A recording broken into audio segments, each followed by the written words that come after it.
성도의 예배의 대상은 하나님밖에 없습니다.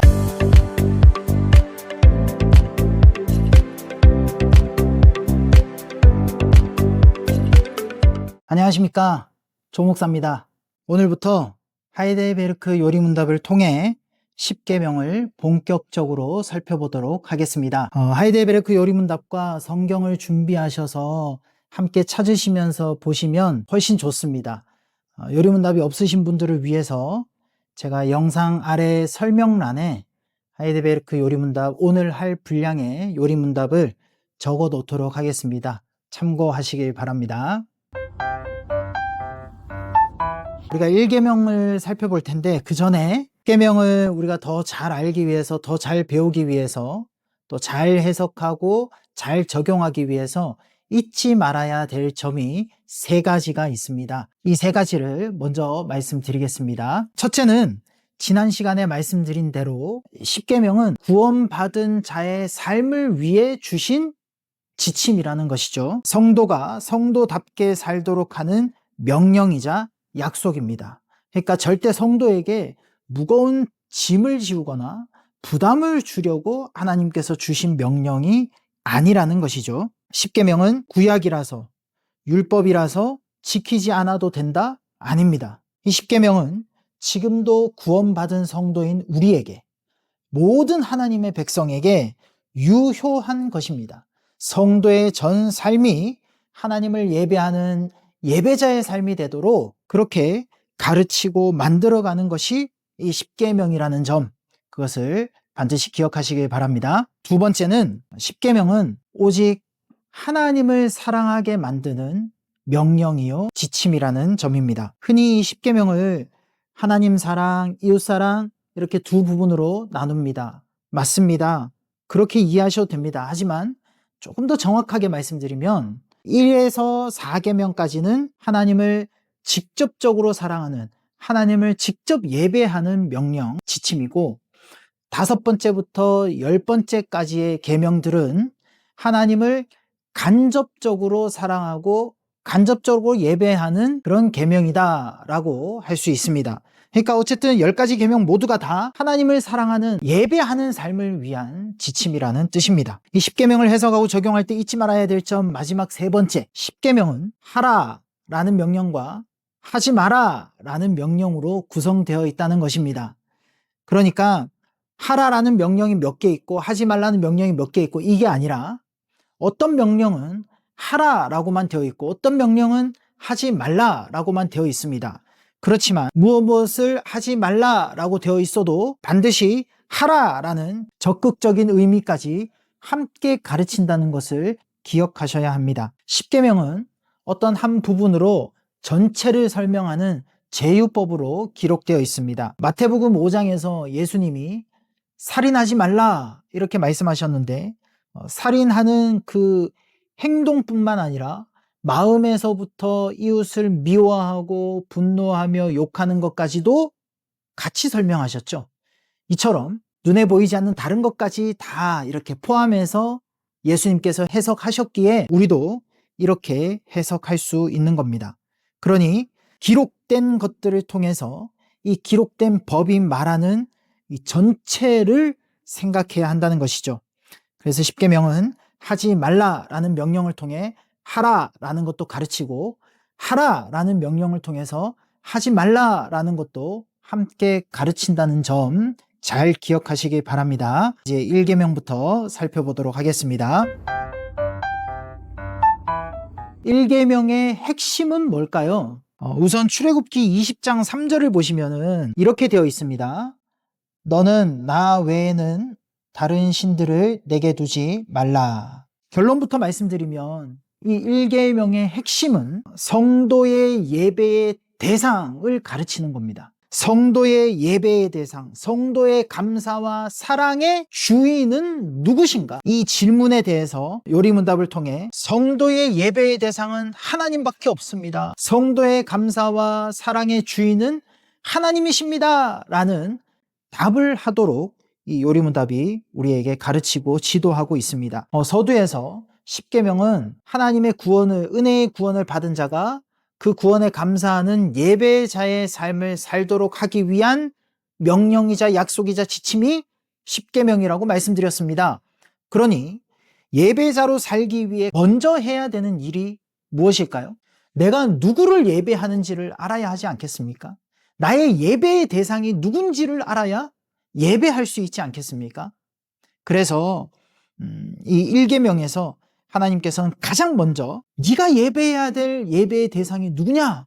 라는 것을 질문하시고 그 질문에 하나님밖에 없습니다 라는 답을 하도록 가르치고 계신 것이죠. 이를 하이델베르크 요리문답 94, 95문답이 잘 가르치고 설명하고 있습니다. 우리 94문의 질문을 먼저 같이 읽어보겠습니다. 제1계명에서 하나님께서 요구하시는 것은 무엇입니까? 요리문답은 하나님께서 이 1계명을 통해서 요구하시는 것, 그러니까 원하시는 것이 있는데 크게 두 가지로 나누어서 설명하고 있습니다. 절대 하지 말아야 될 것과 반드시 해야 될 것, 이렇게 두 가지로 나누어서 설명하고 있는데 그것들이 무엇인지 우리 94문답의 이 답을 통해서 확인하겠습니다. 1계명이 가르치는 절대 하지 말아야 할 것이 무엇일까요? 하나님은 너는 나 외에는 다른 신들을 내게 두지 말라라고 말씀하셨습니다. 여기서 다른 신들은 잘 아시듯이 우상이죠. 우상이라 부르는 것들입니다. 그러니 하나님께서는 너는 나 외에 우상들을 내게 두지 말라라고 말씀하신 것입니다. 그런데 여기에 나 외에는 이라는 표현이 중요합니다. 이 나 외에는에 해당하는 원어는 내 앞에 라는 뜻입니다. 내 앞에, 나와 동등하게 이 말입니다. 그러니 정리하면 하나님께서 너는 내 앞에 나와 동등하게 우상을 내게 두지 말라라고 말씀하신 겁니다. 그러면 여러분 이 우상들에는 어떤 것들이 있을까요? 성경에는 바알이라든지 아세라, 다곤, 몰렉, 또 신약에 가면 아데미, 제우스 이런 여러 신들이 나오죠. 그런 우상들이 등장합니다. 그러나 그것만이 아니죠. 때로는 돈이나 권력이나 연예인이나 오늘날 땅, 부동산도 우상이 될 수 있습니다. 심지어는 어떤 사람도 우상이 될 수 있습니다. 이처럼 하나님과 동등하게 하나님과 같은 위치에 무언가를 둔다면 그것이 우상이 되는 것입니다. 그래서 94문답은 이런 우상들을 이렇게 정리했습니다. 답을 보십시오. 나는 온갖 우상숭배, 마술과 점치는 일과 미신, 성인이나 다른 피조물에게 기도하는 것을 피하고 멀리해야 합니다. 성도는 누구를 예배하고 누구를 섬겨야 하죠? 또 누구에게 기도해야 합니까? 오직 삼위일체 하나님을 예배하고 그 하나님께 기도해야 합니다. 그런데 하나님이 아닌 다른 어떤 것에 기도한다? 여러분 이것은 그 다른 어떤 것들을 하나님과 같은 존재로 여긴다는 뜻입니다. 이런 것들을 하나님과 같은 존재로 여긴다는 것은 하나님이 아니라고 말하는 것과 같습니다. 하나님을 하나님의 자리에서 끌어내리는 행위입니다. 그러니 하나님의 하나님 되심을 무너뜨리고 하나님을 하나님의 자리에서 끌어내리려는 이 행동, 마귀적인 행동이라 할 수 있죠. 하나님이 유일한 신이 아닙니다 라고 말하는 것이기 때문입니다. 여러분 왜 다른 피조물들이 하나님과 같을 수 없습니까? 왜 그렇죠? 애굽에서 구하신 분이 하나님이시기 때문에 그렇습니다. 다른 신이 그들을 구한 게 아니죠. 하나님께서 그들을 구하셨습니다. 우리를 구원하신 분이 하나님이시기 때문이다 이 말입니다. 다른 신이, 다른 우상이, 다른 피조물이 우리를 구원하지 않았습니다. 우리를 죄에서 구원하신 분은 오직 삼위일체 하나님뿐이십니다. 그렇기에 그 하나님께 능력이 있고 창조주 하나님만 그 일을 하시기에 마땅히 우리는 누구에게 감사하고 누구에게 찬송하며 누구를 예배해야 하죠? 당연히 마땅히 삼위일체 하나님뿐입니다. 우리의 감사와 찬송, 예배를 받으실 분은 하나님밖에 없습니다. 그 당시 이스라엘의 입장에도 마찬가지입니다. 모세가 예배를 받을 수 없습니다. 모세가 그들을 구원한 게 아니기 때문이죠. 오직 하나님만 구원받은 자의 감사와 찬송을 받으셔야 합니다. 이렇게 하나님께서는 다른 우상들, 즉 피조물 중에 어떤 것이라도 하나님과 같을 수 없다는 것, 하나님과 동등한 지위에 있을 수 없다는 것, 이것을 명확하게 가르치심으로써 예배의 대상이 하나님밖에 없다라고 1계명에서 확실하게 선언하시는 것입니다. 1계명은 분명 무엇을 하지 말라라고 되어 있습니다. 서두에 말씀드렸듯이 무엇을 하지 말라라고 되어 있지만 하라라는 부분을 확인해야 합니다. 그러면 1계명을 통해서 우리는 무엇을 해야 할까요? 94문에 그게 잘 나와 있습니다. 94문을 계속 같이 읽겠습니다. 더 나아가 유일하고 참되신 하나님을 바르게 알고 그분만을 신뢰해야 하며 모든 겸손과 인내로 그분에게만 복종하고 모든 좋은 것들을 오직 그분에게서만 기대하며 마음을 다하여 그분을 사랑하고 경외하며 그분만 섬겨야 합니다. 여러 가지가 나와 있지만 저는 두 부분만 강조하고 싶습니다. 먼저는 유일하고 참되신 하나님을 바르게 알아야 한다는 것입니다. 하나님을 알되 바르게 알아야 됩니다. 이게 중요한 일이거든요.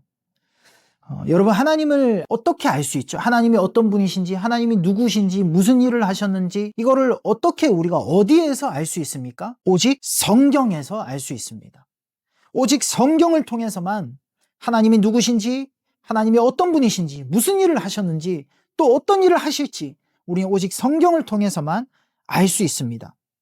그러니 하나님을 바르게 아는 것이란 성경 안에서, 성경을 통해서, 성경에서 계시하신 그 하나님을 알아가는 것을 말합니다. 내가 상상하는 하나님이 아니라, 성경 바깥의 하나님이 아니라 성경을 통해 자신을 계시하신 그 하나님을 알아가는 것이 가장 바르게, 아니 유일하게 바르게 하나님을 알아가는 것이죠. 성경을 넘어서서 하나님을 알려고 하지 마십시오.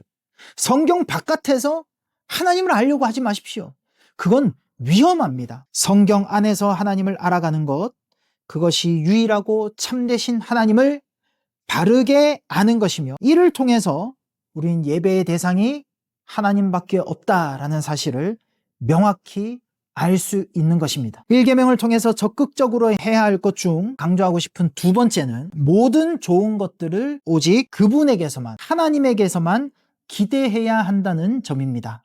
앞서 하지 말아야 될 것을 통해 확인했듯이 성도는 하나님 외에 다른 피조물에게 기도하거나 그것들을 하나님처럼 섬기는 일을 해서는 안 됩니다. 특히 요리문답은 이렇게 가르치죠. 성인이나 다른 피조물에게 기도하는 것을 금해야 한다라고 가르칩니다. 우리가 기도하는 내용들은 대부분 우리의 유익을 위한 것들입니다. 그런데 그 유익을 하나님이 아닌 다른 것에게서 기대한다? 또는 하나님에게도 구하고 다른 것에게도 구한다? 이것은 내가 원하는 것을 하나님이 들어주실 수도 있지만 다른 것들도 들어줄 수 있다라는 뜻이 되고, 나아가서 내가 원하는 것들은 하나님이 아니라 다른 것들이 들어줄 수 있다, 이뤄줄 수 있다, 이런 의미가 되는 것입니다. 우리는 우리의 구원만이 아니라 우리 삶의 필요와 아플 때 병 고침이나 그런 삶의 여러 가지 지혜와 능력들, 모든 좋은 것들을 하나님에게서만 구해야 됩니다. 왜냐하면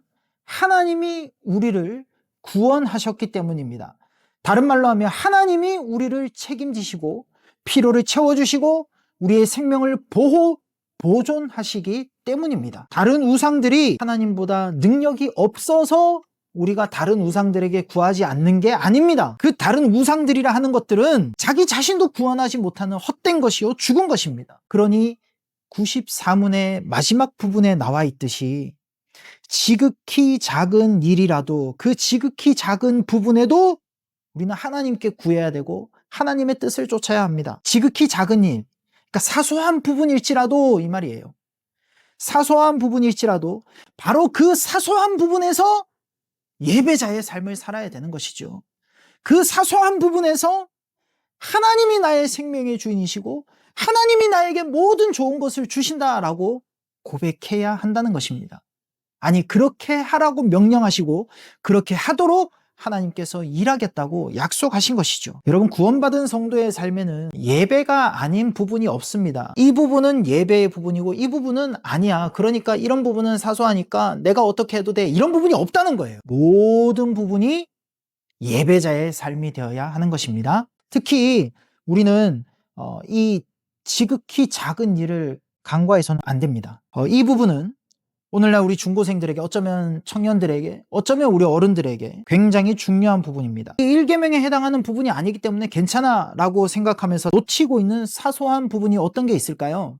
제가 중고등부와 청년들 입장에서 생각해 봤을 때 저희 교회 중고등부나 청년부들이 이렇다는 건 아닙니다. 그런데 그냥 일반적으로 제가 생각해 봤을 때 이들이 속해 있는 문화가 아마 놓칠 수 있는 사소한 부분이 될 수도 있을 것 같습니다. 특히 그 문화라는 것 중에 하나, 예를 들자면 타로 카드, 그 타로 카드점이라는 그것들이 재미라는 요소로 거부감 없이 다가옵니다. 청년들, 중고생들이 이걸 하고 있다, 지금 우리 교회 애들이 그걸 하고 있다, 이 말이 아니라 이런 것들이 사소한 일, 지극히 작은 일로 재미라는 요소로 이렇게 쉽게 찾아온다는 것입니다. 뭐 이것만 있겠습니까? 이것만이 아니죠. 저는 또 한 가지가 조금 우려되는 점이 있는데 그게 MBTI라는 것입니다. 현재 그런 미신과 비슷하게 인식되고 있다는 거예요. 우리 중고생들에게. 타로 카드 그 점의 결과가 나에게 좋은 것과 나쁜 것을 준다. 또 MBTI라는 어떤 심리 표지가 나의 삶에 좋은 것을 가져다 준다. 그렇게 믿고 그렇게 붙들려 사는 애들은 없겠지만 그게 우리 청소년들에게 재미라는 요소로 파고 들어온다는 것입니다. 그래서 요즘 애들 보면 뭐만 하면 너는 MBTI가 뭐니까 너는 이렇게 해야 돼, 너는 MBTI가 뭐라서 이렇게 해야 돼.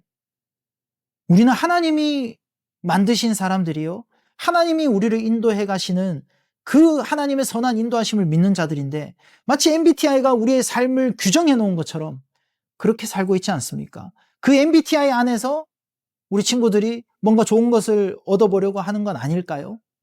저는 그런 우려가 되더라 이겁니다. 이거 말고도 많이 있겠지만 지극히 사소한 부분이라는 것을 우리가 놓쳐서는 안 된다는 것입니다. 하나님을 예배하는 삶은 우리의 전 삶이 되어야 합니다. 빠져도 괜찮은 부분은 없습니다. 지극히 작은 부분에도 하나님이 보시기에 가장 좋은 것을 저에게 주십시오. 하나님 보시기에 좋은 것을 저에게 주십시오. 하나님이 저에게 주신다면 그것이 가장 좋은 것인 줄 알고 제가 감사하며 또 하나님을 예배할 수 있게 해 주십시오.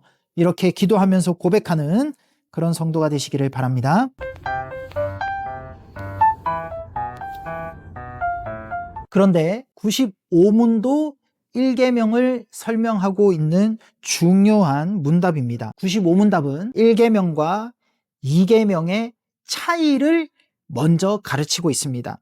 왜냐하면 1계명, 2계명 둘 다 우상숭배에 관한 것이다 보니까 비슷해서 헷갈릴 수가 있거든요. 그래서 요리문답은 1계명은 이런 강조점이 있고 이것이 핵심이고 2계명은 이런 강조점이 있고 이것이 핵심이다 라고 먼저 가르쳐주고 있습니다. 95문답을 보십시오. 95문답에 이런 질문이 있습니다. 우상숭배란 무엇입니까? 그리고 이렇게 답하지요. 우상숭배란 말씀으로 자신을 계시하신 유일하고 참되신 하나님 대신 혹은 하나님과 나란히 다른 어떤 것을 신뢰하거나 고안하여 소유하는 것입니다. 자, 여기서 말씀으로 자신을 계시하신 유일하고 참되신 하나님 대신 혹은 하나님과 나란히 다른 어떤 것을 신뢰하는 것까지가 1계명입니다. 하나님을 섬기지 않거나 하나님과 다른 것을 함께 섬기는 일을 말하는 것이죠. 그러면 그 다른 어떤 것을 고안하여서 만들거나 이 생각으로 만들어내거나 고안하여서 소유하는 것은 무엇일까요? 이걸 금하는 것이 바로 2계명입니다.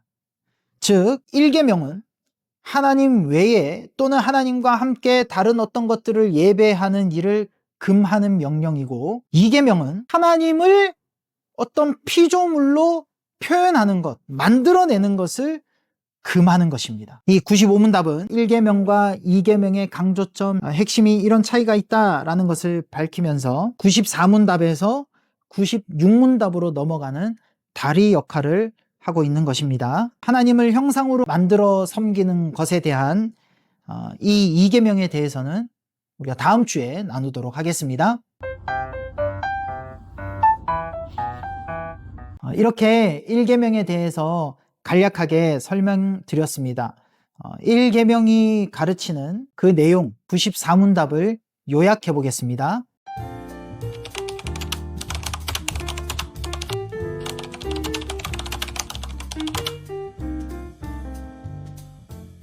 이 두 가지를 통해서 우리는 우리의 예배의 대상이 누구신지, 우리의 감사와 우리의 사랑의 주인이 누구신지를 명확하게 할 수 있습니다.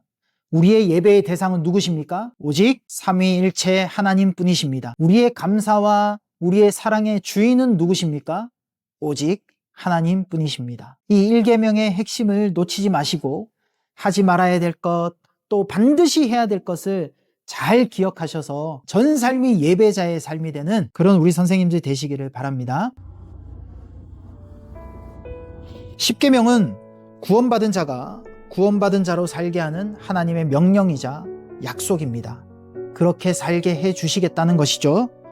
우리를 구원하신 분이 누구신지, 어떤 분이신지를 알아야 우리가 그분께 감사하고 그분을 예배하지 않겠습니까? 우리 선생님들께서 바로 그 일에 힘을 내주셔서 감사합니다. 여러분들의 지도와 여러분들의 기도와 여러분들의 본을 통해서 우리 중고등부 자녀들이 오직 하나님만 예배하고 하나님께 감사하고 하나님을 사랑하게 될 줄 믿습니다.